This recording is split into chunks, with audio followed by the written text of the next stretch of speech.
You ready? Yes, let's do it. All right, baby. Let's Hello, do this is this. Daniel. Welcome to Critic and the Common Man. I don't want to call him out, but I am much better at these Hey, hey, intros than hey. Chris. Don't steal my thunder, man. This is all I get is this This intro. is all I Unbelievable. get. Welcome back to Critic and the Common Man, episode 3. We are rolling right along. Thank you guys for watching if you're still with us. If you've watched episode 1 or 2, we really appreciate it.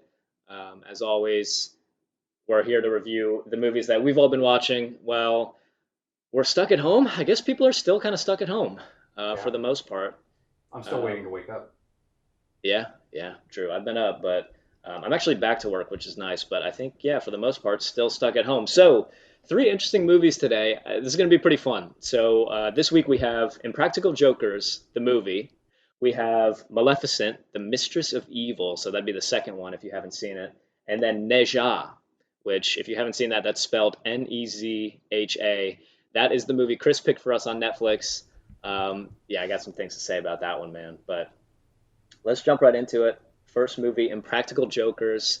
Before we do, actually, let me say, as with every episode, this is your official spoiler warning. Right. Everything we do is going to have spoilers in it. So if you haven't seen Impractical Jokers or Maleficent or Nezha, go ahead and click off, give them a watch, and then come back. So we Yep. had to think. But that's it. You're in it now. So whatever you hear, it's on you. Welcome. Um, Impractical Jokers. Dude, these guys are so funny. The four of these I guys. love them. Yeah, I was telling Chris if we could ever have a guest on this show at some point, and we ever got to the point where we were gonna blip on one of those guys' radar, I don't care any of the four would be hilarious to try and talk to. They are Who, awesome. if you had to So pick one of them, though? if I had to pick one of them, I think I would probably pick Joe. He seems Really? like he would. I think so. He seems like he'd be the biggest, like the goofiest guy to come and Yeah, talk to. But I don't absolutely. know, man. Sal would be really funny too. See, I would They're like all to bring funny, Mur man. on because Mur, I feel Burr. Mur or Q are the more like. I feel so bad saying it, but I guess more educated. Like I know Q reads a lot of books, so he Yeah, has a lot. yeah. But Murr definitely comes off as more of the I don't even know.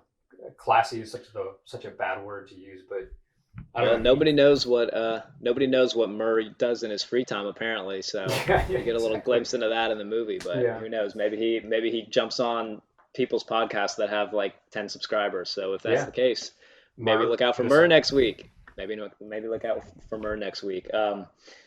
Yeah, the social media and stuff is going well. Thank you guys for following us on Instagram and everything.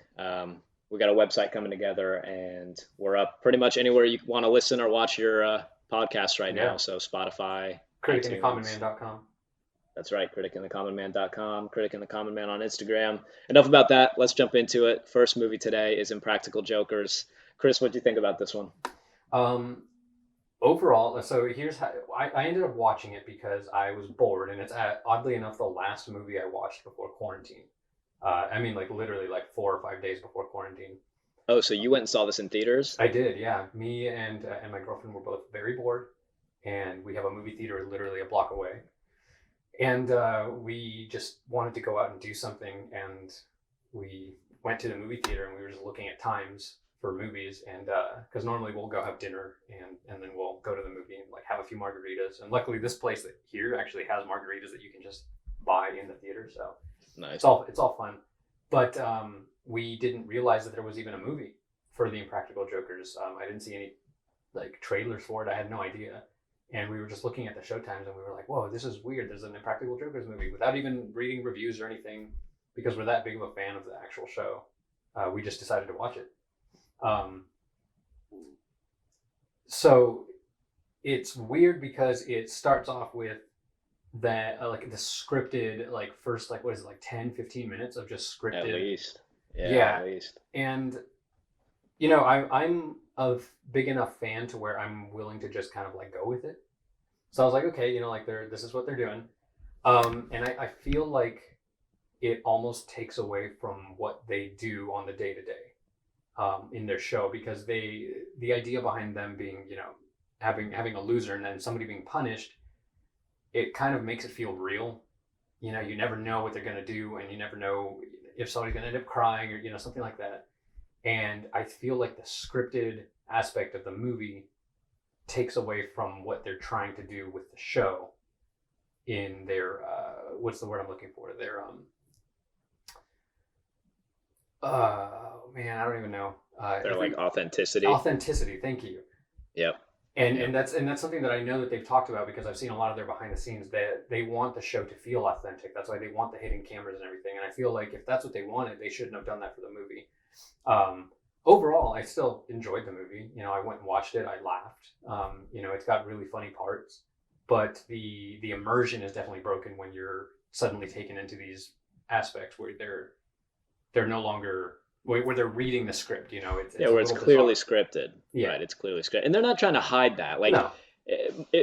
everybody's seen the movie, so, they're not trying to, like, force these jokes on you that aren't real. It's clear that they know that they're making a fake movie. It's not like they're hiding anything. But it was a weird mix. It was a weird mix. Trying to mix the scripted parts that were thrown in there with the like authentic pranks that they were still trying to do.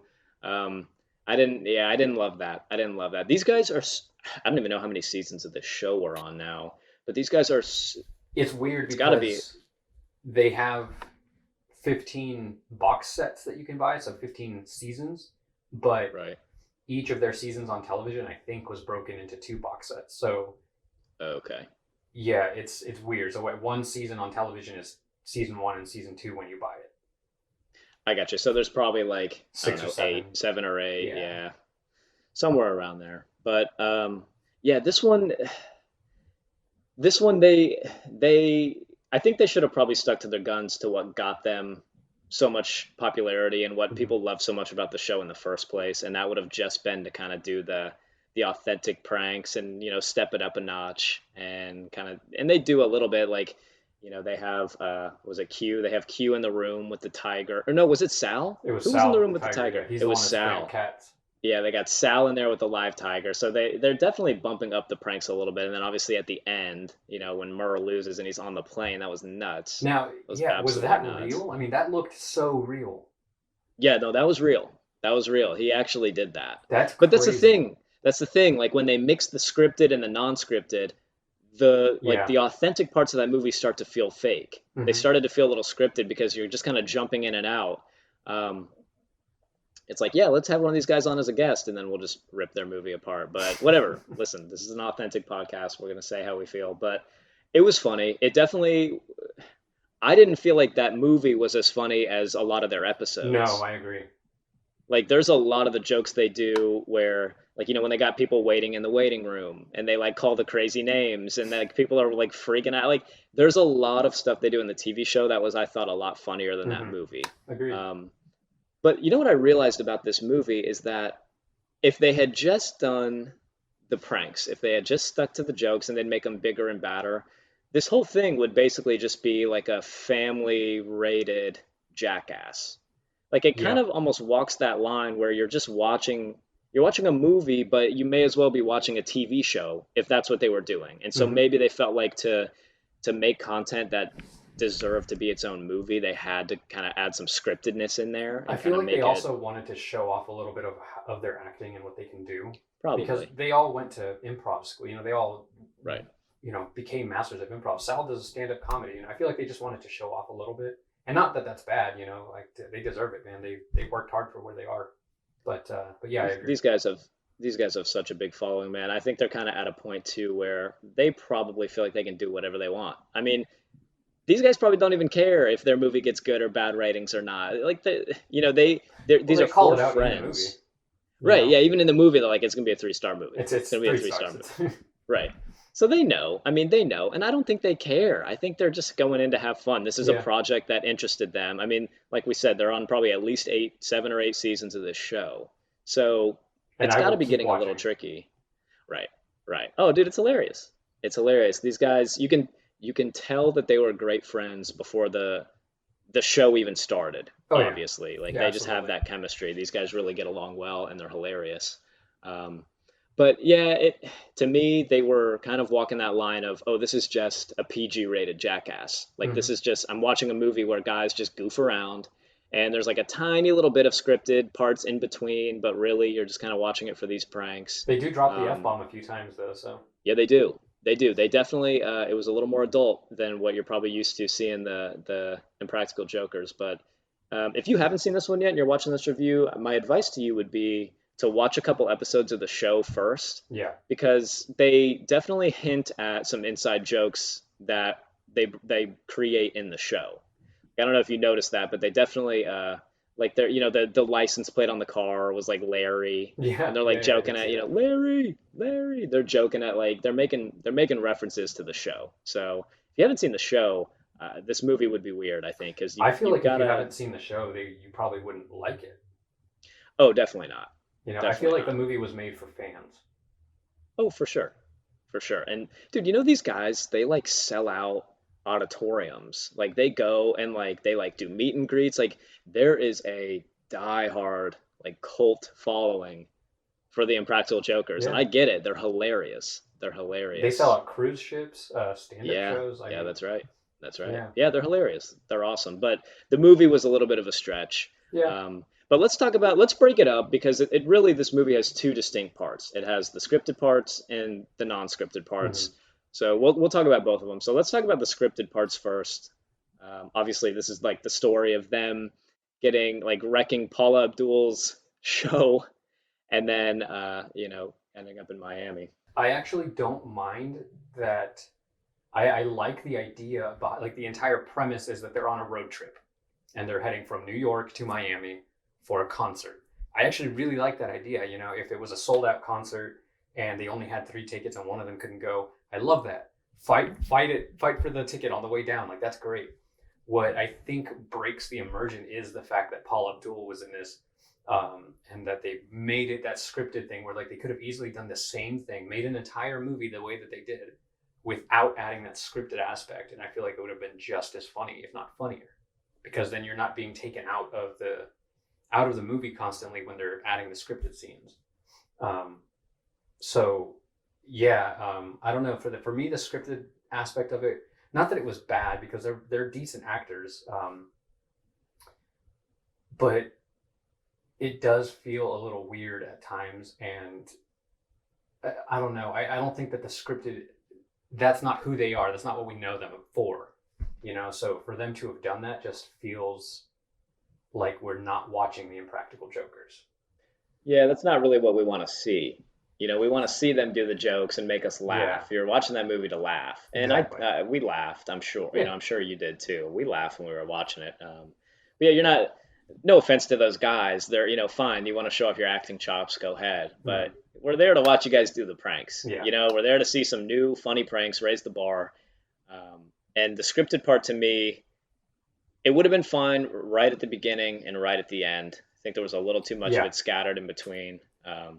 But the main part of the beginning there, I actually think following that like Jackass movie model, they should have started the movie with them like doing a really funny prank or something crazy or whatever, just to get you into it. Hmm. Because immediately when they started doing the story, I kind of was taken out of it a little bit, and I was Same. thinking, okay, like this is not at all what I thought it was going to be. So then I kind of geared myself up to the fact that we were going to watch these guys do an actual just movie. It wasn't going to be them doing the pranks. And then they kind of switch gears and they go Yeah. back into it, and that's fine. But But as far as like the actual like pranks that they did throughout the show, or throughout the movie, I should say, I thought some of them were really funny. like they like were. the tiger was just terrible. That was just so mean, and like I mean, just the fact that it's a tiger alone is bad enough, but that Sal is like deathly afraid of cats is the I think the real kicker. Um, Yeah, they raised the bar with that one for sure. They raised the bar yeah, with that one for sure. What I think that I mean the big hitter for me was obviously when they found Joe in the cave. I absolutely. think that's probably the biggest one, and you can find that clip on YouTube, and it's got millions of views, I'm sure. That was, dude, that was so funny. Yeah, I'm the beef. Oh my God. But I almost wish, what it was? They when they did these pranks with people, normally when you watch Impractical Jokers, you see them do the same prank with like multiple groups of people or multiple Hmm. times. And you only saw him do it kind of with like one group on that. Yeah, Like yeah, you're when right. he came out of the cave, it was like one group of people sort of. You weren't really getting the reactions. Yeah, and it Now when didn't they feel like did a the competition. no, no, it didn't. It It just felt didn't like a because series of like, here's what we did along the way to Miami. yeah. Oh my God. The one where they were pulled over on the side of the road and they had to get people to help them and like see if they could keep getting people to help them. I was dying Dude, the laughing, man. best part for the, like when the guy when Murr asked the guy to choke him and he was just like, yeah, sure, let me just pretend to choke you, and he just started doing it like, and and They're Murr like was on like, the no, no, side of the don't road. stop. In his face, he was like, oh, I gotta get it, Yeah, he's like, and you want to do nobody something stopped. fun? Pretend to strangle me on the Yeah, road. nobody stopped for them too. Like if I saw it on the side of the road, I would have called the cops. Probably people are probably like, what the hell are these idiots doing? They Yeah, clearly, I don't remember at what point they were like in Georgia or something, or even yeah, it was Florida when they Georgia. did that. So it was like, people are probably like, look at these idiots on the side of the road doing this stupid stuff. But yeah, it was funny, man. It was a funny movie, and it's not as funny, I would say, as just going and watching an episode or a few episodes of Hmm. The Impractical Jokers. But it's something different, and it's something new. You get to watch these guys in a different setting, and it is a little out there compared to what they normally do. Yeah, I couldn't help but make the jump that this movie was like very similar to kind of like a family rated or a more family rated Jackass, and yeah, that and you're you're right. basically I never like made that connection, but absolutely, yeah, that's what it it's feels just like. not as like gross, obviously, or not as like intense. But I mean, it's kind of the same thing. Like you're watching these people like mess with people or mess with each other, and it's real. Like the parts where they're messing with each other are real. Yeah. So there's kind of that shock factor. It's the same thing. It's the same reason why you like the show. Um, but the scripted nature of it, kind of jumping in and out of the scriptness and not, I think that took away from the movie a little bit. It's funny because I feel like the reason they did that was so that they could have a way to tie the story in, to have a beginning, a middle, and an ending. I don't think they Give would them have a known how to reason. end a movie, you Yeah. know. And so I think that's kind of why they did it, and I understand that. But I don't know. I feel like just having a competition and then like, okay, we're the winner. Like I feel like that would have Yeah, it been would have been enough too of an ending. similar to just a TV show, I suppose. Yeah, Like, and if you watch that, then you're basically just watching 2 or 3 episodes of the show. It's just a longer TV show. So okay, fair enough. They had the scripted part in there. Um, oh man, I'm sure there are plenty of fans out there who absolutely love this movie, thought it was hilarious, are like diehard fans of these guys, and I'm a huge fan too, and, yeah. and I thought it was funny. It was a little weird. And I hadn't actually watched any episodes of Impractical Jokers for a while before watching this movie. It had been a while, so it was fun to get to see these guys again and kind of jump back into that. But Hmm. yeah, it took me in and out of it a little bit. It Yeah, took me in and out same. of it a little bit. But Um, I enjoyed it. I don't feel like I wasted my money. I didn't, demand a refund or anything. It is what it is. I went to see the Impractical Jokers, do some pranks, laugh a little, and just get some entertainment. And that's really all this movie is. It's just it's entertaining. it is. Um, Yeah, it is. but Do do you feel like the pranks that they did raised the bar enough to be considered like movie quality, or do you think they were just sort of subpar? I think that some of the pranks they've done in the past were funnier. I think they were at times a little more challenging. I think this was them coming up with things to do that they could do on the way down. And I think a lot of it has to do with like the pranks that they do in New York, because most of their pranks are in New York. They've built up a reputation with the community and with local vendors and businesses where they can, go into White Castle and yell at people through the little drive-through window and things like that, where going to Georgia and saying, "Hey, we have a TV show. You've probably heard of it, maybe you haven't. Can we go into your restaurant and make fun of Right. people and lessen your quality for a day?" And I just feel like that was probably harder for them to achieve. And so they did what they could. I mean, they found a motel that was willing to let them have a tiger, put into the Yeah. room. So Yeah, that's true. Yeah, I that I is true. think Yeah, it that was the Joe coming out of the cave, I think that definitely set a bar.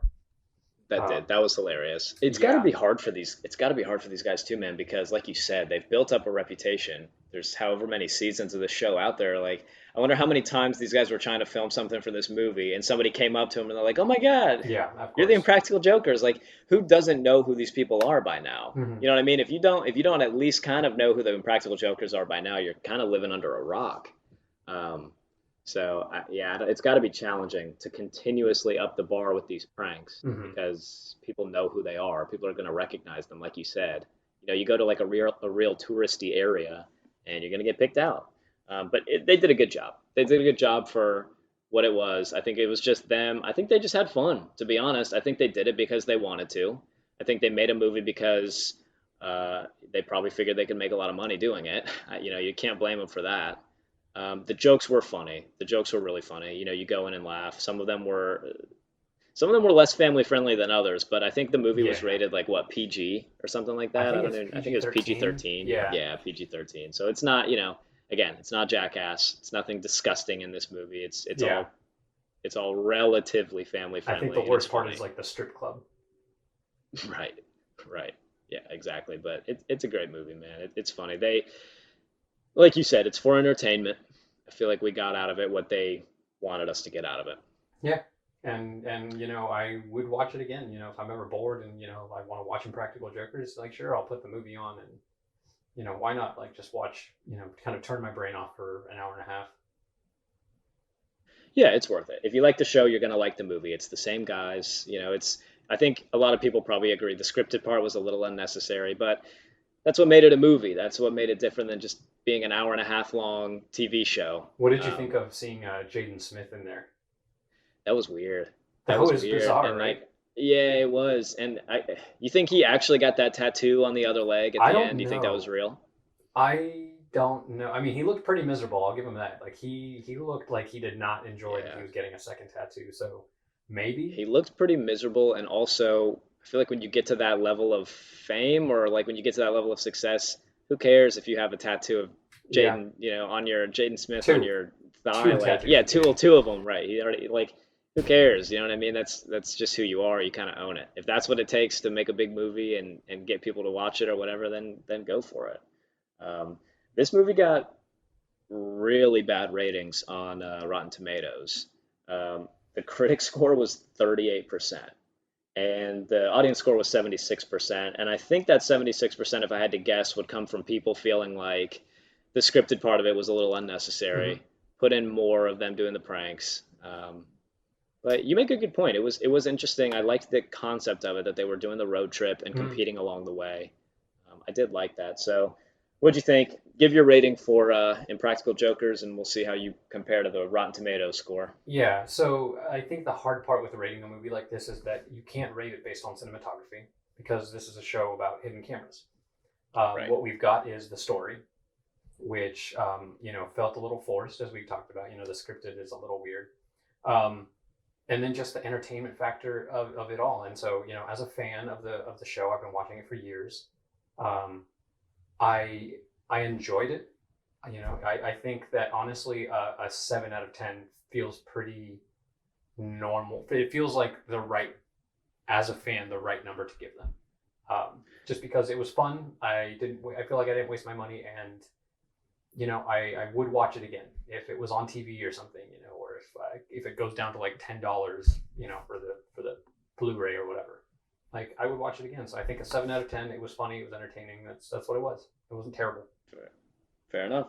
Yeah, I like this one too. It's fun. It's Impractical Jokers. It's what you'd expect. But I don't know. Afterwards, I wasn't even sure. Like, if I had the option of watching the movie or just watching a bunch, like binge watching, 3 or 4 episodes of the show, I Yeah. kind of feel like I would rather just watch the show. Yeah. I don't know if I found the movie funnier than I found the show. And I don't know. There's multiple reasons for that. Like we just said, you didn't see as much reaction from people as I thought you were going Mhm. to. I didn't think the jokes upped the ante quite enough on some of them. I laughed. I definitely laughed throughout the movie. It was funny, but I think I would probably still rather end up watching the show over the movie if I had the choice, just because it's more just constant laughing, Mhm. constant humor. I'm gonna give this one again. It's hard to rate because, like you said, it's like a hidden. It's a movie it's an adaptation of this TV show. So for what it is, I mean, I'll give it. I don't know. I'm hovering between a 6 and a 7, Yeah, only and that's because honestly that's where I was too. only because I just feel like I would laugh harder at the actual TV show. I'm gonna give it a Mhm. 6. Sorry to these guys, not that they'll ever hear this, but sorry to these guys. They might. They're hilarious. I love the show, obviously, but I think I would rather watch the show than the movie again. It felt to me like this was kind of a cash grab. Yeah. They were doing this, either their producers wanted them to do it and they didn't, or they just wanted to do it to kind of make an easy buck. And they put a movie out there that was basically just the TV show with some Yeah, goofy and cinematography thrown in. it is what it is. Uh, So yeah, a yeah, six it out of is what it 10, is. 7 out of 10. There's That's it. Impractical Jokers, the movie for you.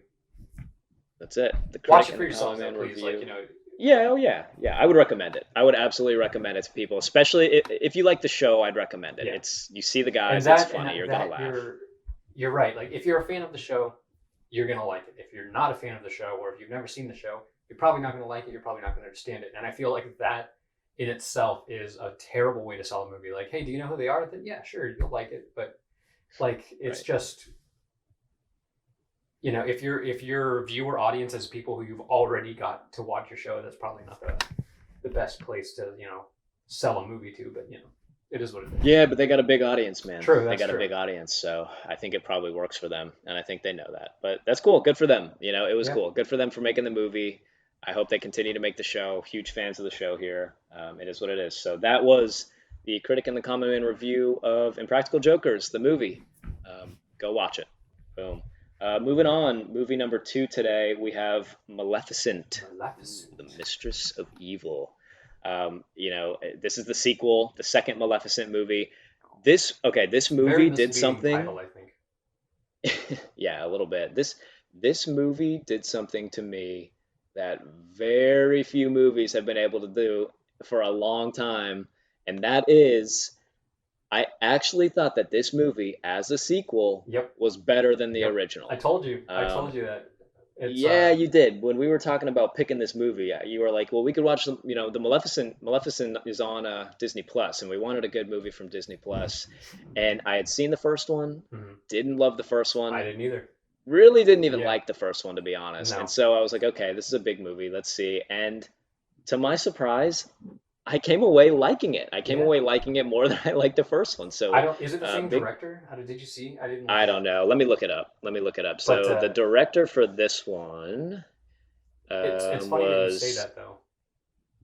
That was you didn't like the Joachim first one. Roning, and I Which don't know Joachim Roning. I don't know if okay. Roning did the first one too. Let me check. But yeah, what'd you think of? So what'd you think of Maleficent? Because I was amazed. I saw myself struggling to even get through this, but actually, I kind of liked it. I kind Yeah, of liked it more than I thought yeah. I would. And you're right. I actually did not like the first one at all, to the point where I forgot most of the plot of the first one. I had to ask Miranda a lot of questions about it.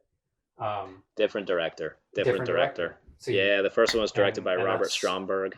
kind of what I figured, Yeah. because the movie itself felt more magical, felt more epic. I think the acting was stronger, the world building was stronger, everything was just stronger in this movie. Yeah, just the Um, plot. yeah, absolutely.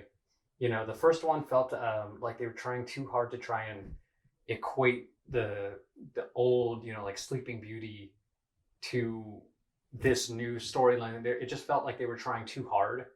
Whereas, and I think the having the first movie kind of works in the benefit for the sequel, because they didn't have to build off of the Sleeping Beauty movie. They just built off of Maleficent, and so they were able to build something better. Um, Yeah, do their own thing more. exactly. And so I actually, it took me about 20 minutes to get into it. The first 20 minutes, I was kind of like, this is exactly like the old Maleficent. It's just some witch in the woods who's just brooding, and they're trying to force us to like her. But once the story actually started kicking off, and I kind of just turned my brain off, I actually didn't hate the movie. And then when you get towards the end into the climax, that was awesome. I thought the climax was awesome, seeing them all like flying, and the big battle and everything. That was a lot of fun to watch. Yeah, man, that was like some two tower shit going Yeah, on. They had yeah. those. So So okay, yeah, is she like is she a witch or is she a fairy? I'm pretty sure she's a type of fairy. I think. I think so too, because when Yeah. they were doing the Tomb Bloom things, they were like testing it on fairies Right. and her Yeah. pixies. It's look, man, we're trying here. We're trying here. Fairies, pixies, I don't know, but Yeah. yeah, dude, that was like the Battle of Helm's Deep at the end. They had those witches flying in. They're shooting the Tomb Bloom dust at them. That was If pretty. That was there's good. if there's any way to get a man involved in a movie, just put a siege sequence in, That's and it. you're good. Like. That's it. But yeah, and I thought it was really cool when she was seeing her people for the first time too. When you saw all the different English, all the different types of wings that they had, the different colors, and I thought that was awesome. It showed that there is an actual civilization and a culture behind who and what she is, and it's not just some all-powerful witch. Like it gave her a little more depth, and I think that might be one of the reasons that we liked the movie a little more. Yeah, maybe when this one started out, you're looking at Aurora. You're looking at Aurora in the woods, and it kind of had the same. I immediately had the same problem with this one that I did with the other one, where it's like you almost want to vomit because there's so much CGI being thrown at Dude, you, and it's like yes, so yes. forcefully happy. Like they're trying to force happiness on you so hard. Like you Hmm. got these little pixies flying around, and they're like looking at you Yeah, through the and the drops of water dew, and I'm falling, and like, like yeah, oh Jesus Christ. Yeah, I'm like, here we go. This is gonna be long. yeah, and But that's literally the exact same reaction I had too, where I kind of looked over at Miranda and I was like, "Why are we watching this?" yeah, I was like, this might not be good. Yeah, But dude, like they go away from that a lot. They go yeah, away from that a lot. The main characters in this movie are all people. They're all hmm, people. It's not like there's really like one big CGI person that comes in and you're kind of forced to watch them the whole time. The closest thing is, and forgive me, like I'm not like super familiar with the canon, but the Raven, the guy who can like turn into the Raven yeah. or I the forgot his Crow. name too. Yeah, hey. But it's for the most part not too in your face with the Hmm. CGI.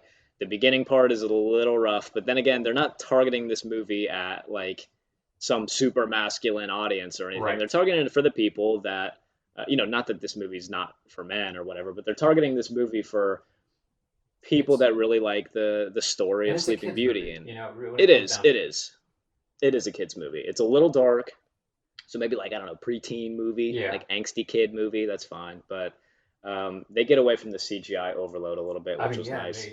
they're killing fairies like halfway through the movie. Like the little ones, like when they're stuck in the jars. I was like, what are like? This is really dark. This is crazy. This movie to me had a very Harry Potter vibe, like halfway through, and I kind of liked that. It had a very Harry Potter, and then almost like you said with the siege, like almost Lord of the Rings, which is a Hmm. stretch. Come on, but the like You just the can't way that compare they're at like all. charging the wall and with the catapults and all, it's cool. But just I guess Lord of the Rings, I don't know, we can't even talk about that in the same sentence, but just in the sense that like the siege scene was cool. But Angelina Jolie to me might be a demon in real life. I'm pretty sure I'm not sure, she's dude. ageless. How many words does she even say in this movie? Not many. I counted actually 23. Oh, good, good. She has 14 minutes and 3 seconds of dialogue. Right. Yeah, I don't, she's. What else has she been in recently? This is the only time I've seen Angelina Jolie in it feels like in a long time. I feel like the last thing she was in was Mr. and Mrs. Smith. I honestly have no idea. She was in that movie Salt, but I don't really know if that was Yeah, like after. I don't and remember. That was Wanted. so long ago. Yeah, yeah, Yeah, she hasn't that's done true. anything for a while. She's been doing a lot of activism, and Fair enough. going through the divorce and everything. I feel like her That's right. attention hasn't been on acting. Um, That's true. What do you think as her for her as the character of Maleficent? You so think she plays that role well? I know that the world is in love with her, and I know that every man thinks that she is an angel and in disguise. She's beautiful. I'm sure she has her good aspects. Of like she's I don't think that she's the type of person that is doing activism to try and get attention. I think she legitimately believes in what she's doing. So I'll give her that, but I don't think that she is that strong of an actress. I think she plays a lot of the same characters in that she's really just playing herself as just this quiet, pretty person, and for whatever reason it worked for her in Maleficent, but I don't feel that it's not because she is doing a good job at acting. It's because she's playing herself and this role just happens to fit her.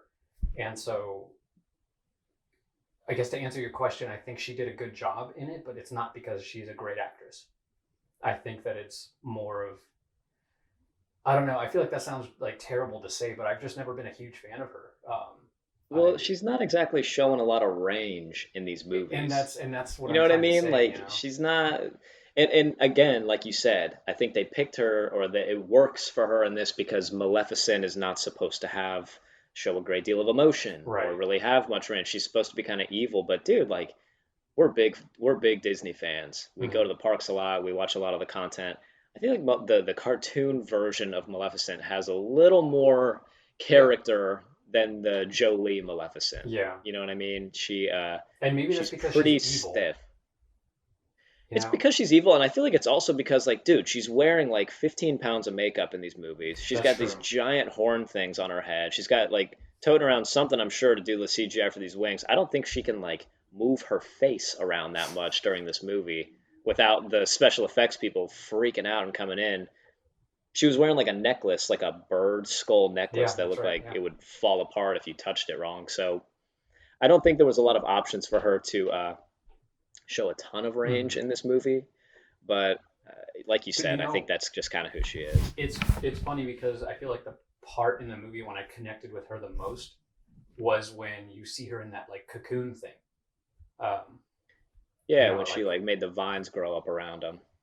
yeah, yeah, and like and you see her and like her hair is down and like for the first time you're seeing her as a actual person and not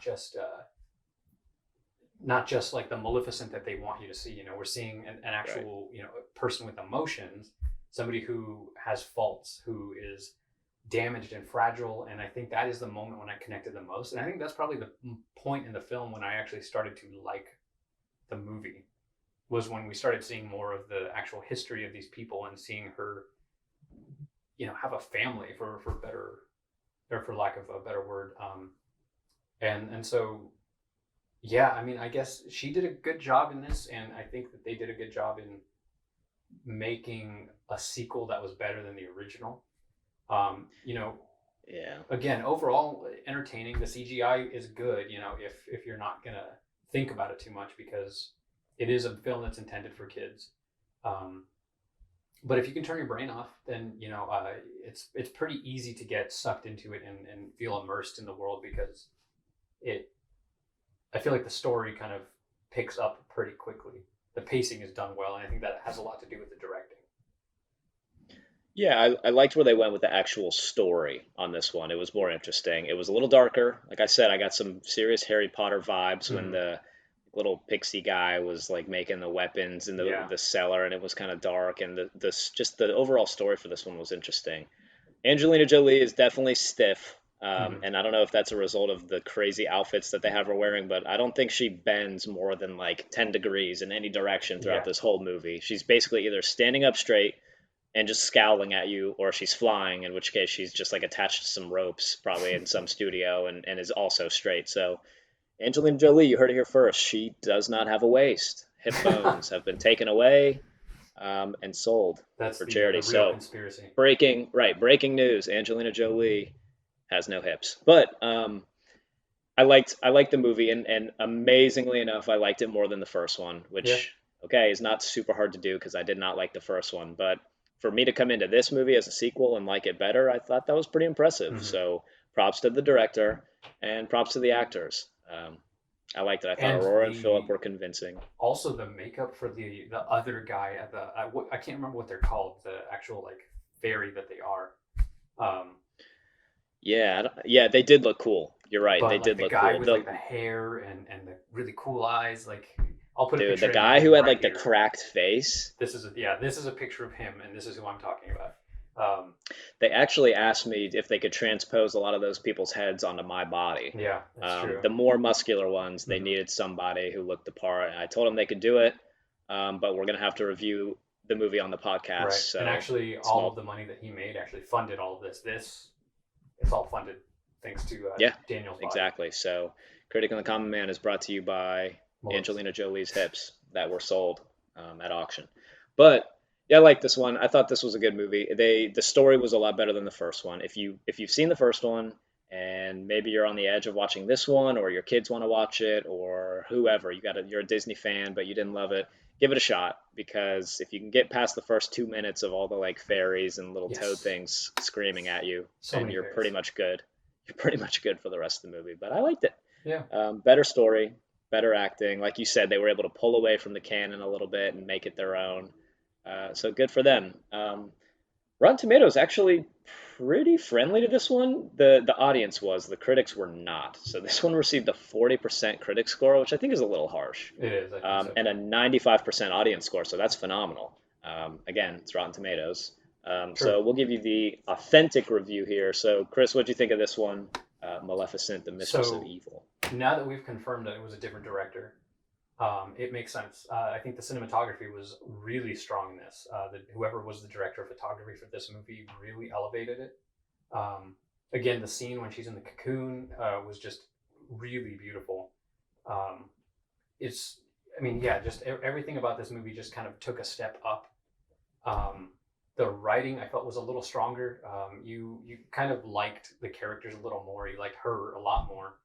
Um, I didn't really care so much about the love story that they were trying to force down our throats, between Aurora and her man. But Philip. Philip, yeah. Um, It's Prince Philip, dude. Come yeah, on. I mean, I know that, but I don't know if they were trying to go for like a different, like, oh, we're going to change it up from the original because they've been doing that He's a a lot. hunk, dude. He's a hunk. But yeah, I feel like as a kids movie, as a Disney movie, I feel like I'm stuck somewhere between a 7 and an 8. I think it was entertaining. The climax felt rewarding in that we got to see some actual emotion and some justice for like, I mean, there was a scene where these creatures were locked in a church and were being just like gassed to death. Like, that was Yeah. really dark, man. That was really Like, dark. damn. It's a kids movie, man. Yeah, and so I mean, I was watching this and my mouth dropped. I was like, wow, this is some really dark moments. So there is some aspects to it that as an adult you can connect with and feel that level of emotion that I feel that Disney kind of does a good job of having the magic with that darkness and mingling the two. So I think this movie did a very good job with that. So I think somewhere between a 7 and an 8, only because it's a kids movie. If I was comparing this to like another movie, like an Academy Award winning movie, this the score would be way lower. As a kids movie, as a Disney movie, I'd say 7.5. But we'll go for 7.5. All right, there you go. 7.5, 75%. That pretty much um, falls kind of right in the middle of the critic and the audience score here, a little high. But yeah, I'm with you. Liked it better than the first one, which I had no expectation that I Yeah, would. If you're a little more, this one, like I've said already, it feels a little more Harry Potter and a little less Disney cash grab, which speaking of, this one definitely does still feel a little bit like kind of a lot of these new remakes do. It does sort of feel like, absolutely. Even the is CGI anybody looks like the really, other ones.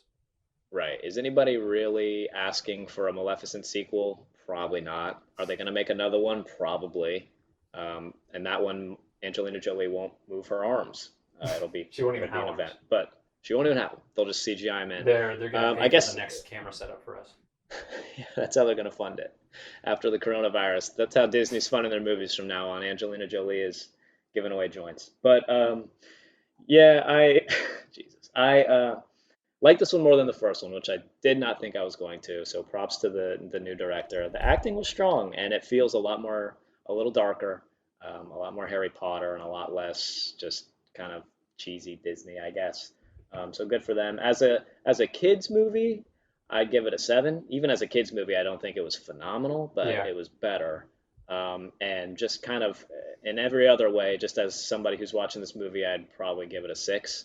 Um, right. And yeah, Everybody yeah, was a little I stiff. agree. And I guess I can't have it both ways. I'm always harping about how there's too much CGI in movies, but probably the only way they could have had Angelina Jolie be more like had more character and whatnot, they probably would have had to CGI her costume. So there you go. You can't And have her it both hips. ways. But I'll give it a 6. I'll give this one a 6. If you saw the first one and you liked it, then definitely watch this one Yeah, because it's better. If you saw the first one and you didn't like it, um, go into this one a little open-minded yeah, because it was better. It was better. So yeah, that's it. So a 6 and a 7.5 from the critic and the common yeah. man. You got anything else? No, I mean, just cinematography I think was pretty pretty good. I feel like whoever was the director of photography probably has a big future ahead of them. Yeah, big props from the critic. That's it. That was the critic and the common man review of Maleficent. So if you haven't seen it, that one's on Disney Plus right now. Worth watching. It's pretty good. Worth watching. Definitely with the kids. Um, give it a shot. So that's it. Maleficent. Nezha. All right, Nezha. so This was your before we talk pick. about this one, I don't remember where. I probably will never remember where. I read some amazing reviews about this movie. They were talking about how the CGI was absolutely stunning, which it was, and they were talking about how this story was like. I'm not even sure. I really don't. I read some really good reviews about this movie, That's why I picked it. I hadn't seen it before. Um, I'll have you start on this one just because I want to hear what your opinion is because I feel like we're gonna have differing Um, opinions. yeah. So, what the hell, man? This this was Chris's pick for this week, Nezha, and that's spelled Nez space or sorry Ne space Zha, I believe. Is I thought it was how you one can word. find it on Netflix. I think it's I don't know. It's weird. It's like the title is one word, but the spelling is different. So Oh, interesting. Nezha. Okay. This movie was produced by an Asian studio. This Yeah, I was believe it's produced. Chinese. Oh, Chinese. I Okay, this was believe produced so. by a Chinese studio. Um, the story of Nezha, which I did not know this until I kind of looked it up because I just wondered what the heck was going on with the story. So we'll get into this, but Nezha is a big cultural reference. It's a story, kind of a traditional story in, I guess, China. See where it is. But this one is interesting because immediately the first thing you're going to notice with this movie is that it's dubbed over. So all the animation and everything was done for somebody who was not speaking English. And then it's weird again because the vocals, so what you're hearing and what's on the subtitles is Dude, off. yeah, I noticed. I had to turn off the subtitles. I was like, "This is terrible. What It's the almost hell? Like, completely wrong." why would they not just have someone rewrite the subtitles based on what they said? I don't understand it. It's like maybe they gave them a preliminary script and then they wrote the subtitles based off that and then Yeah. they changed the script. So Nezha Dude, is that was the driving me nuts. protection deity of Chinese folk religion. Gotcha. Um, So this is obviously like has religious uh, history to it. This is probably a right. very important film to. I love that all you guys saw with me just toss my laptop. There's don't worry, it's fine. Um, I feel like the movie has cultural significance, and maybe that's where the reviews were coming from. We're obviously viewing this from a Western cultural point of view, and maybe in an Eastern mindset, where this is significant to their history and to their culture. Maybe this movie was something more significant. It is it is a very different movie than the normal stuff that you're going to see on Netflix for what is within our region. I think that is the easiest way to put it. Um, but you're right, the subtitles Yeah, were completely wrong, which made yeah, it that difficult. threw me off. Like Yeah, that seemed lazy. Like it why just did. Yeah. fix it before you put it out there because it was throwing me off. And look, that immediately when you're watching a movie, I really don't mind subtitles. I actually really like a lot of movies that have subtitles.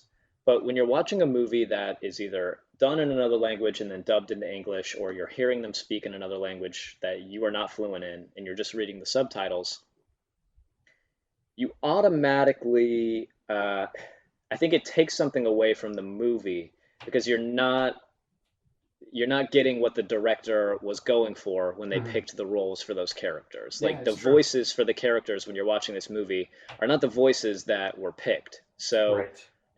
it's almost like it's not fair to the movie to pick these people because that's probably not the sound or the idea that the Right. director had in mind when they made this movie. They cast people to be the voice actors for this movie, and then I don't know if they cast the Mhm. same people to do it in English or if it's a different studio that takes it or if Netflix has people that do it. I have no idea. And But when I saw the trailers for it, because I picked this based off of the trailer. I saw the trailer after I read the reviews, and I saw the trailer in Chinese, and I'm not sure what dialect it was, but it was definitely a Chinese dialect of some kind. And I feel like the acting was stronger, and I don't know what they were saying. Um, I mean, yeah, it I is definitely almost dubbed over with like I would say B-rated actors. For sure. Yeah, for sure. The voice acting was not great in this movie at all. Right. I would have rather watched this movie, and I guess I still could. I'm not going to, but I would have rather watched this movie and probably would have ended up reviewing it in a better light if it had just been in a different language Hmm. and I was just reading the subtitles in English Yeah, like because I we can really watch think It it Man. If we can watch It Man, we can watch Nezha in, exactly, you know. exactly. I love it, man. All like five of them that there are now. It's insane. But yeah, Nezha is interesting because the story itself that they're basing it off of is nuts. It's So the convoluted. story, Yeah. yeah, it's complicated. And it's like all these old gods or these old deities, the stories are always crazy. Like any of these like Nordic gods, it's always these nuts Hmm. stories and you're kind of thrown into And that. you have to But kind of just accept what they're telling, what they're throwing at you. You know, like, this movie, it just felt so random. yeah. And I don't know if that's because I didn't grow up hearing that story, but basically, so okay, so there's a pearl. Mm. There's like a pearl that holds within it like the yin and yang pearls, like the Yeah, good and the spirit bad. and chaos. Right. And so when that is opened in the beginning, it's like spread out and like the Neja's mom gets pregnant and she's pregnant for like some long period of I think time. she was pregnant for 3 years. She was pregnant for 3 years and then the kid only had like 3 years to live or something like that. Yeah. Like this, so what we're doing right now, this is how you're gonna feel when you watch this Hmm. movie if you haven't seen it. And we'll talk about some of the positive points of it too here in a second, but understand that it is really hard to It follow. is a convoluted film that is probably, again, only convoluted because we don't understand the story that is probably has some significant cultural ties to to China. A lot of it's just not gonna translate well. Yeah, yeah. I was gonna say this would be like this story of Neja is basically like the Chinese Captain America. Like basically you're looking at like kind of a national like traditional story that's kind of like deeply rooted and brought up into cartoons or whatever. Hmm. It's kind of if Captain America was like Jesus. So if it was like Jesus Captain America. And if that sounds confusing, that's basically how I felt throughout this entire movie. And the thing is, like you said, there's no prepping you for this. No, it Like jumps right in. they basically act like they could not care less if you understand this movie or not, but they're gonna throw it at you, and it jumps right in. It moves Yeah. quick, so if you're gonna try to watch this one, you better have your brain on. You better pay attention because you're gonna miss a lot. Yeah, and I feel Um, like the fastest point of the movie is the exposition. It's the first like 10 or 15 minutes. yeah, Like after that, it kind of like, okay, everything we just saw, I just have to accept. But right. for the first 10 or 15 minutes, they are just throwing all sorts of just facts that you just have to know. Like there's two pearls and there's 12 or 11 gods. The fat guy is going to be one only if he can make sure that one of the pearls is put into the right baby, but it gets put into the wrong baby after it's you There's know dragons. All of a sudden, you're at the bottom of the ocean, and yeah. there's dragons who are like protecting some gate of monsters that never gets unlocked, which I is mean, surprising, I thought for sure. it is very convoluted. It is what like it is Yeah. definitely a story that has. I think I think the issue is that there's more to it, and there's not enough time in a movie to explain it all. It's just they're throwing all of this mythology at you that you either understand or you don't. And Dude, so yeah. if you can make it through the what are the things called like the studio animations that are like right before the movie where they're like it'll be some little thing and then their logo will pop up. You know what I mean? Oh, Like yeah, yeah. like the I'm little not like sure. like the little studio You're talking ads about the that come on in the oranges. beginning. Yeah, what the hell, man? That was Like you dark.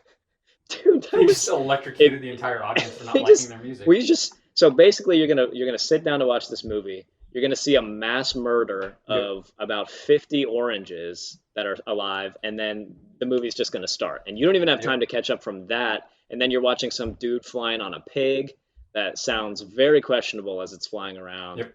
Like yeah, the whole thing is they throw a lot at you, man. They throw a lot at you. Yeah, I think that there's a big cultural gap in this movie. I don't know. I can't say for sure that Neja is a story that people in China are more familiar with than here. I would imagine they have to be, at least a little bit more familiar. But I kind of felt like I was one step behind this movie the whole time. The movie started, and I didn't even have time to like fathom the fact that the subtitles didn't match what the people were saying before all of a sudden the entire plot was thrown at you in like 5 minutes. You have to figure the whole thing out, and they just keep going throughout the whole movie. They introduce characters really rapidly. Um, Also, I don't know if it's a cultural thing or not, but the movie was kind of gross, and I Yes, think yes. like maybe again maybe that's just like a sort of a cultural difference, but like you're seeing people pee and you're seeing like people snot, and it's like okay, it's a kids movie, yes, and there's going to be some of that grossness, but there was a lot in this Mhm. one that I felt like was kind of nasty. Yeah, and Um, it's funny because DreamWorks does a lot of that same kind of humor, and I think that's where right, DreamWorks and Disney kind of butt heads, and kind of I think that's why Disney is so usually considered so much better than DreamWorks, because like Shrek did it a lot, and we love those right, like movies. Maleficent's not pulling earwax candles out Right, and like exactly, setting the or tone. burping Yeah, or farting, and it's. right, right. But you're right. This movie did do a lot of it, and it's weird because it reminded me a lot of Kung Fu Panda. Oh, dude, I was gonna say that. I Yeah, was gonna say that. I got that vibe too. The animation style, big time, was Kung Fu Panda. yeah. It was like, because But like it was Kung kind Fu of. Panda mixed with anime, it was like It's if we're like if Kung Fu Panda, if the director of that movie was doing acid and made a movie, this is what it would turn out to be. yeah, Like this was not. This was Kung Fu Panda, but like on some sort of a drug. yeah. It was not as easy to follow, but it was similar in the like the style and Now the kind of the story. if we're gonna talk about let's talk about what did work for the movie, and I think the number one thing is the CGI was incredible. Dude, was it phenomenal or what? It was If you want to see, unbelievable. so that had to be painstaking Oh to yeah, put that kind of detail into a movie. Every blade of grass, yeah. every like drop of water. And you know what? I felt like there were points in this movie or scenes in this movie where they only put them in there because it was like the studio like flexing and like Oh yeah. strutting their ability to like You could animate. see every water droplet when those tornadoes were Everything, being created. Like everything. it was amazing. I did notice that immediately. The animation in this movie is phenomenal, Yeah. and it's a little different than like a Pixar animation kind of thing. Like there was a lot of hype about like Toy Story 4 and how the detail in everyone's Hmm. clothing was there, and it's not quite at that level, There's a but it fly. just felt like oh, lovely. Dude, he's trying to be on the podcast. This week's Yeah. guest, This week's a guest. fly, a fly in Chris's room. Yeah. But dude, the animation in this movie, you're right, was insane. Yeah. It felt like I wonder how long it took them to make this movie. Like I wonder how long this movie Oh. was in production So because every detail. yeah. So before I got into film school, I was actually into 3D animation from ninth grade until my second or third year of college. And so I did animation for a long time, and I know the amount of effort that it takes to make just a single minute. Um, I mean, it takes hours and hours and hours to render just scenes. Um, like I know that it took 24 hours to make like I think 30 seconds of Golem in the Lord of the Rings. Yeah, I believe Just to that. render that, they just had to leave the computers running, and if there was an error, they would have to do it again and leave it for that night, and that means that they're now behind 24 hours. So the amount of work and effort that has to go into now, I'm sure since I did 3D and now there's probably programs and code that helps. Particles when I was working in 3D, creating particles of water and smoke and all that was probably way more complicated than it is now. Not to take away from the amount of effort, but I feel like it's a lot more streamlined and it's probably a little more intuitive as opposed to what it used to be. Because I quit 3D when ZBrush was introduced, and I don't know if you know what that is, but Nope. ZBrush is Mhm. you're basically sculpting.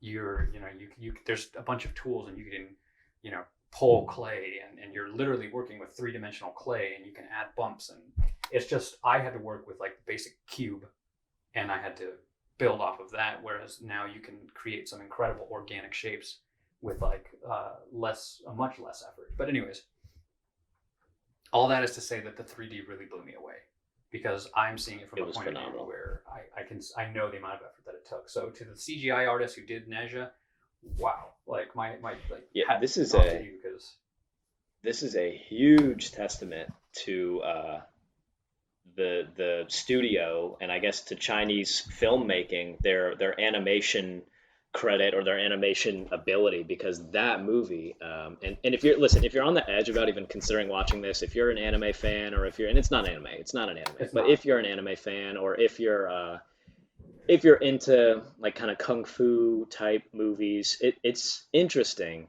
But one thing you should at least watch it for a little bit just to see the animation on Hmm. this movie because the quality of it is unbelievable. Yeah. And it does definitely feel like this whole thing was like an animation studio's like uh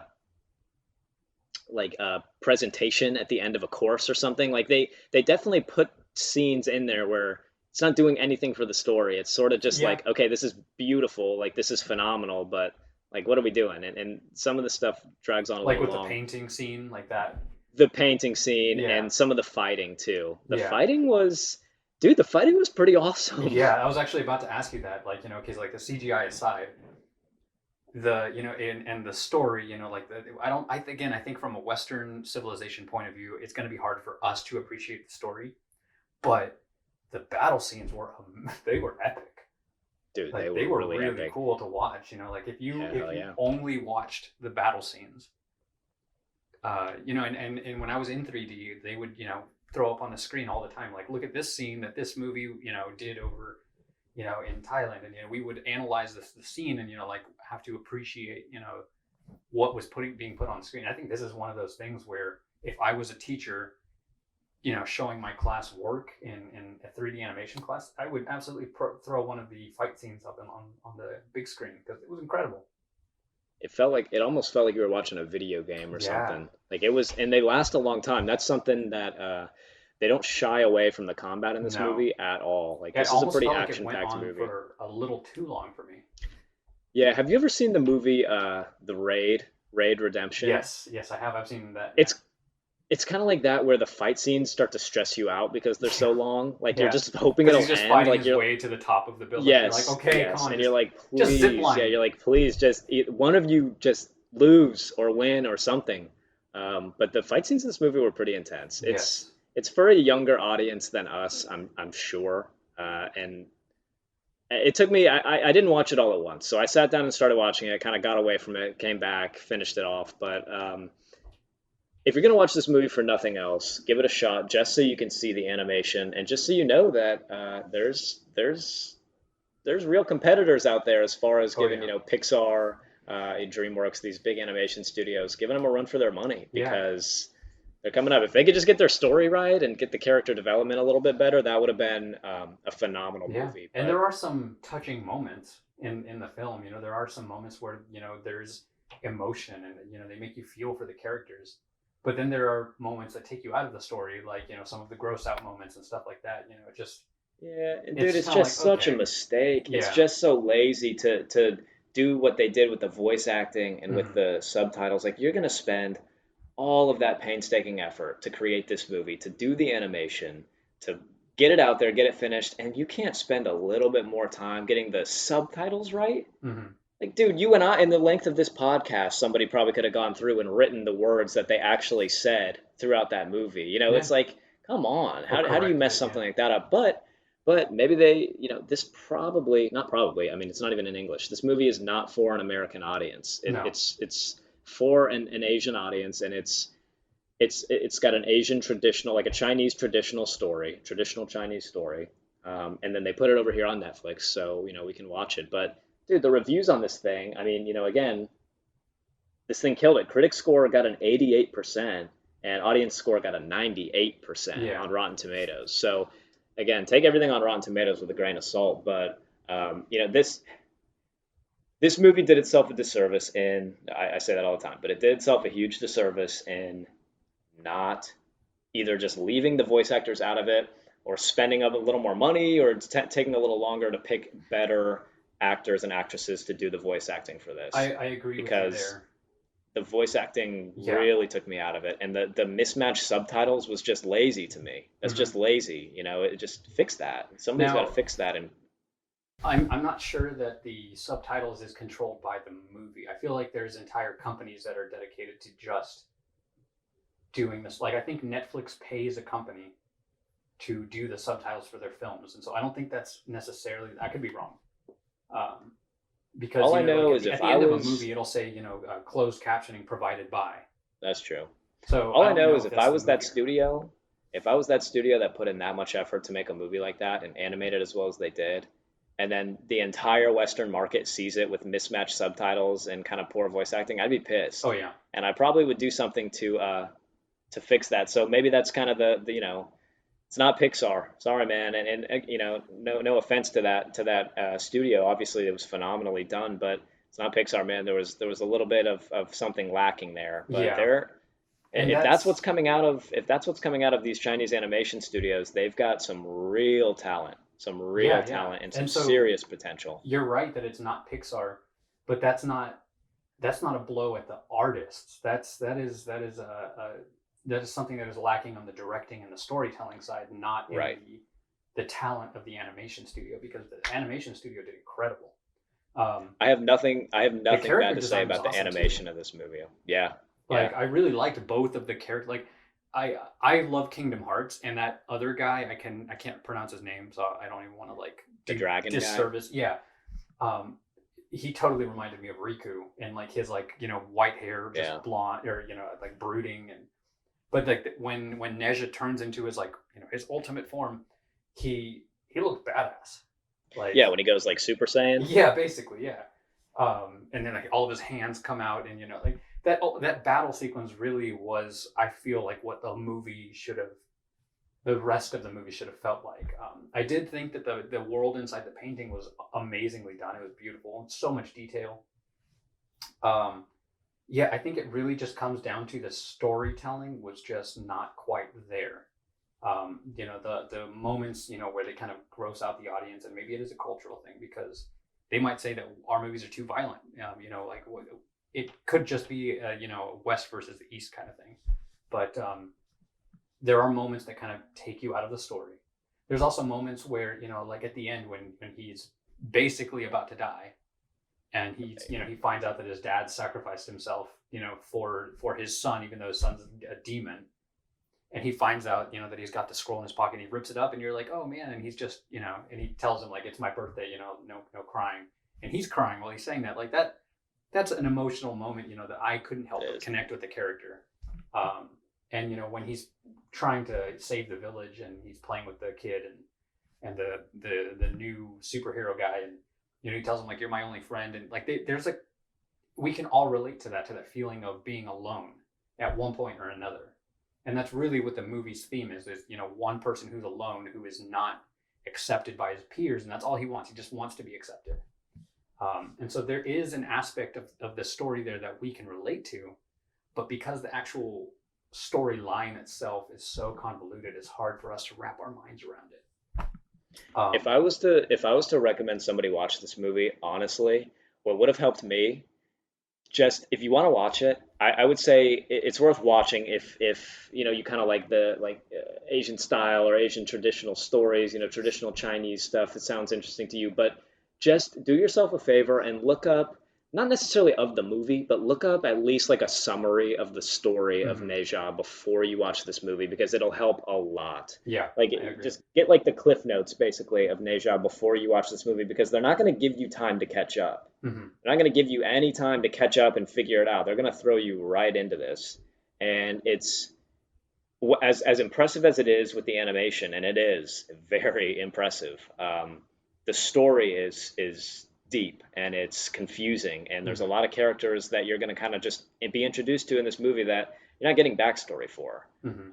And so, in a movie we're joking around like Kung Fu Panda, but in a movie like Kung Fu Panda, there's a huge amount of character development that goes on to all these characters. Yeah, In a movie like Neja, you are just, here's a new guy, welcome to the fight, and now he yeah. does this, and he's important, and now here's a new guy, and oh, this person is my brother, or this person is the other side of like the pearl that's in, it's just they throw a lot at you They quick. do. They really do. So I'm not steering people away from this movie. Look, it's for a younger demographic. It's a Yeah, little you can tell, gross, even though it's from a different culture, you can absolutely tell it's not meant for our age. It's definitely meant for definitely not. younger. Definitely meant for a younger audience, but if you want an example of incredible animation from a studio that's And not epic Pixar, fights. and epic fights, the fights were pretty awesome. Yeah. Um, give this one a watch. Honestly, give this one a watch. I'm not telling you you're gonna love it. I'm not even telling you you're gonna like it, but I will say that animation wise, just taking it at face value for the quality that You'll was be put into this impressed. movie, it's phenomenal. Yeah. I wish I had watched it without the English dub voices. I wish I had just taken the subtitles. I think I would have liked it a lot more. Um, but yeah, Nezha. So again, Nezha is it's N-E space Z-H-A, and that's our Netflix pick for this week. So Impractical Jokers obviously was on Amazon Prime. Maleficent was on Disney Plus, and then Nezha. So Chris, again, the ratings were phenomenal on Yes. Rotten Tomatoes I for want to this. hear what you gave it. Okay, fair enough. So again, critic score on this one was 88%, Hmm. and audience score was 98%, which come on, that's pretty freaking That's high. You're telling me that is very high. that's high. I think that's too high, Yeah. regardless of whether you know the story coming into the movie or not, or whether you're from America or China. I think that's too high. But I I had a hard time getting through the beginning because again, they throw so much at you. And I'm just taking this as a Westerner watching this movie without knowing the story of Neja going into this. This was not really my style of movie either, so it had a lot going against it. If you're thinking about watching this movie, I think I would give this one a for what it is, for an animated kids movie, not like from a Westerner's point of view, I'm going to give this one a 6. I think Okay. if you watch this movie with your kids or with your family, you're all going to come away from it being like, what the heck was that? And if your kid is old enough to like understand what's going on or like understand what they're seeing, I think they're still going to be a little bit like, what the heck's going on? This is not a goofy kids movie. This is like, it switches between being a little kids movie and then having like crazy intense fight scenes and Yeah. stuff. I'm going to give this one a 6. I think a lot of people are going to come away from this movie going, I didn't understand that. I missed a lot. Who were those people basically? But you got to give this movie some credit for what it is, for the Hmm. animation, for how phenomenal that was, and the fight scenes, which were pretty epic, and the characters in it were pretty cool. So this one gets a 6 from me. Definitely not my favorite movie. Not exactly my style of movie. I like animated films. And I even like kind of like kung fu type stories, but this one was a little out there. Story is really hard to follow. So if you go into it, if you do some research before you watch the movie, you know the story a little bit, you might like it a little better. But if you're trying to just sit down and watch something with your kids, you guys are you're gonna be lost. You're gonna be a little bit lost. And if your kids aren't, willing to appreciate the animation and stuff in this movie, which they probably won't, I don't think you're gonna love it. So it gets a 6 from me, a 6 from the common man, and that's exactly what that is. It's just an average person's review of that movie. So, what do you think, Chris? What do you give this one? Visually, I thought it was stunning. I think the cinematography was great, especially since you're literally creating the set from the ground up for a movie like this. Um, so, that in itself, I think gets huge props from me. The writing wasn't terrible, it just wasn't something that we're used to.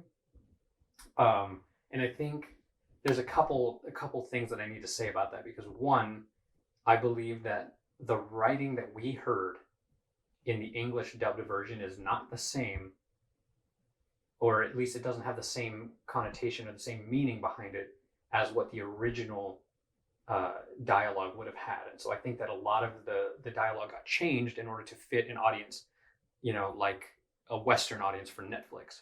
And so I think that I can almost guarantee you that the scores that it received were before it was on Netflix, before it was dubbed in English. I'm sure. Yeah, I'm Because sure. I didn't. This wasn't on Netflix when I saw the trailer. I saw the trailer like 4 months ago, and I just never watched it because I didn't know how to watch it. I didn't know where I could find it. And so I saw the trailer and I thought it looked incredible. I thought the animation was obviously stunning. So again, the writing I believe was different at the time that it came out, and so I think that Netflix might have done a disservice to the movie in changing the writing to fit us and try and sell it on their platform. Um, I think that the music was really nice. It was beautiful music that kind of helped sell the world. And obviously, there's like cultural instruments like the iru, which if you guys have ever seen uh, Legend of Korra Avatar. The Eru is the instrument at the end in the credits that makes that really beautiful, um, strangely melodic sound. But anyways, my point is that this film is not intended for Western audiences, like we both said. Um, I think that the 98% is way too high. This is not a movie that is like the best movie in the world, and so from an audience's point of view, I think a 98% is saying that it's mind blowing, that this movie deserves Academy Awards. Like you're 2% away from saying that it's the best movie you've ever seen, and I don't think that that's true. Um, I think I think my score is a little skewed because I took classes where I had to learn to appreciate some movies that I just didn't want to appreciate because I'm so steeped in my Western culture. But I took classes where I had to learn how to watch foreign films, a lot of French, a lot of Asian, German films, which are also very strange films. And so I think that I can see the film from, I guess, a different cultural point of view.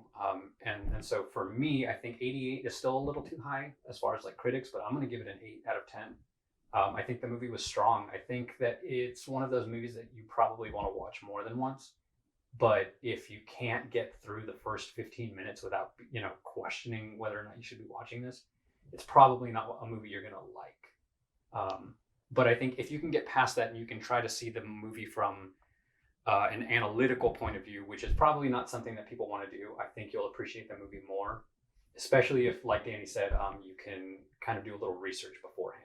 Which, if you have to do all of that in order to try and appreciate the movie, it's probably not a movie that's intended for you as an audience member. Right. So, Right. and again, this is why I'm saying it's not a movie that's intended for Western audiences.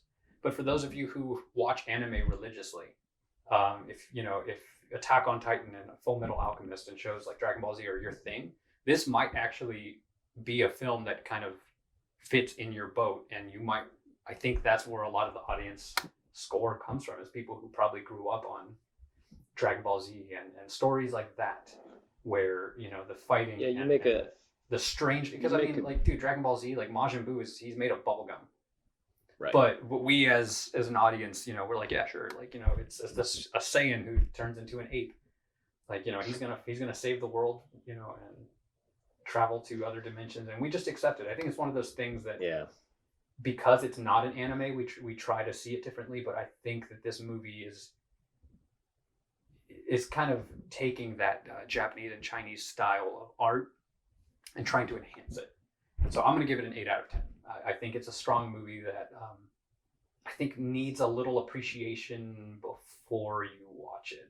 I know that's such a weird thing to say, but It yeah, is. And I think you were spot on. If you have to do all of that before you watch a movie, you're probably not the right, intended audience. And I also think you're exactly right in saying that those kind of ratings on Rotten Tomatoes, which again, I'm not an advocate for Rotten Tomatoes. I disagree with those scores a lot, yeah, but you make a good point in saying that those scores were pre-Netflix scores.